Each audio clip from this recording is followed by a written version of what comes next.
This is Teaching Judaism and Christianity with Web 2.0 tools. I chose this unit to focus on because it's the second unit of the school year, and so it'll give my students some time to familiarize themselves with some of the Chromebook practices and classroom practices, and this will be one of the first units that'll be kind of a deeper dive into using the technology we have in the classroom. So the audience that I'm going to focus on will be 7th grade students at French Prairie Middle School in Woodburn, Oregon. Students are primarily Latino, 84%. And for the Unit 5 objectives I've kind of focused on, students will be able to define 8 vocabulary words relevant to Judaism and Christianity, label a map of the Middle East, identify beliefs, practices, and rites of passages in Judaism and Christianity, and finally, for the assessment, create a storyboard to compare and contrast the two religions. It'll be taught in a middle school classroom over 2 weeks during a 50-minute class period.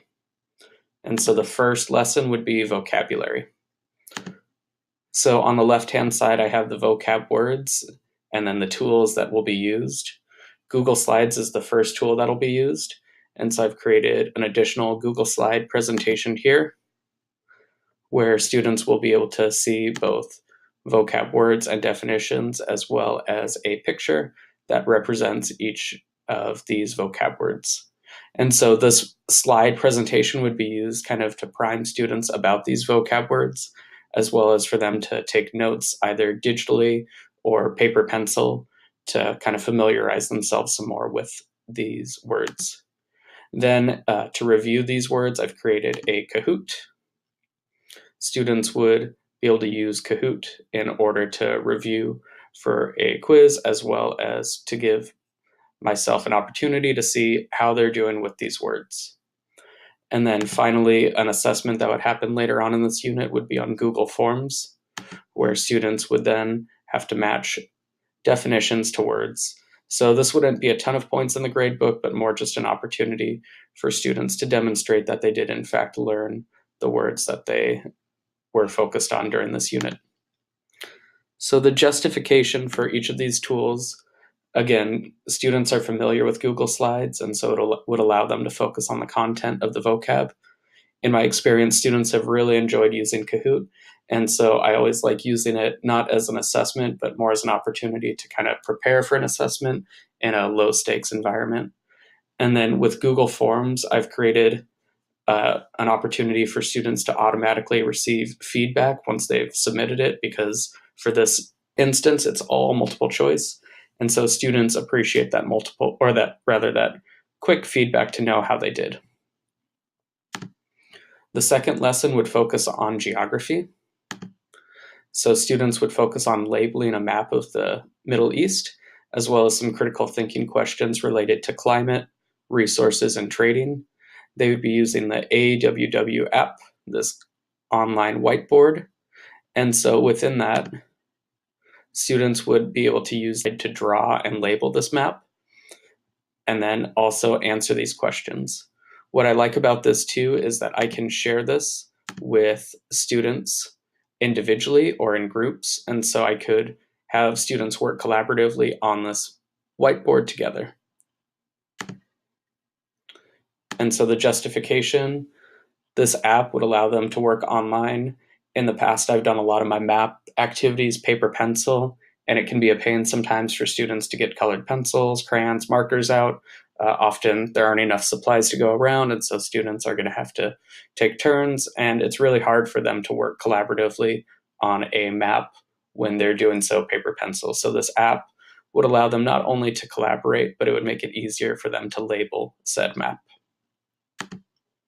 The third lesson would focus on Judaism, their beliefs, practices, and rites of passages.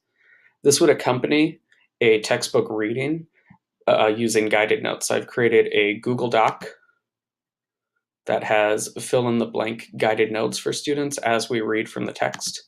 And so what I like about this is it would give students an opportunity to have notes, but they're not doing a ton of typing, because for middle school students, typing, especially at the beginning of the year, it's still not where it needs to be. And so this would give them an opportunity to work on those typing skills, but to do so just one word or phrase at a time.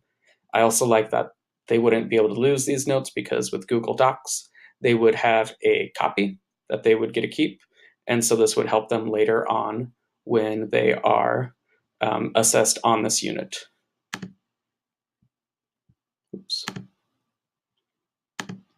So the justification, they can focus on the filling in the blanks as they read.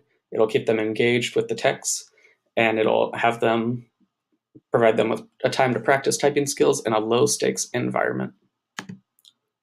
The fourth lesson would be on Christianity. This one, I decided to go in a different direction from Judaism.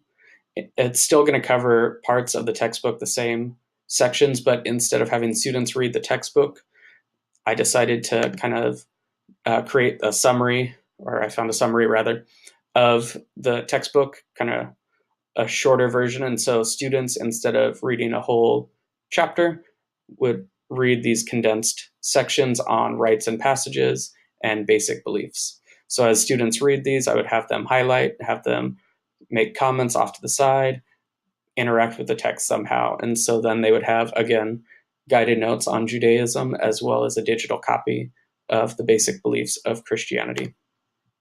And so the justification there is that they would be able to use this to substitute textbook reading, and the information would be available to them for the assessment. So finally, the final project would be using storyboard that. Students would use this to compare and contrast these two religions by creating a series of panels in a storyboard that. So they'd use this to create a comic book, a panel of some sort to show what they've learned. And the justification for that is that this unit has a lot of writing between the vocab, geography, and guided notes. And so I wanted an assessment where students could focus on creatively showing what they've learned. And so there would be some writing, but students would be challenged to show these similarities and differences using primarily pictures, the backgrounds, characters, and other objects. So everything I've talked about here, all the links are found in this slide. They should be working, so if you want to follow any of them to learn more, you're more than welcome to. I hope you've enjoyed learning about my Judaism and Christianity unit.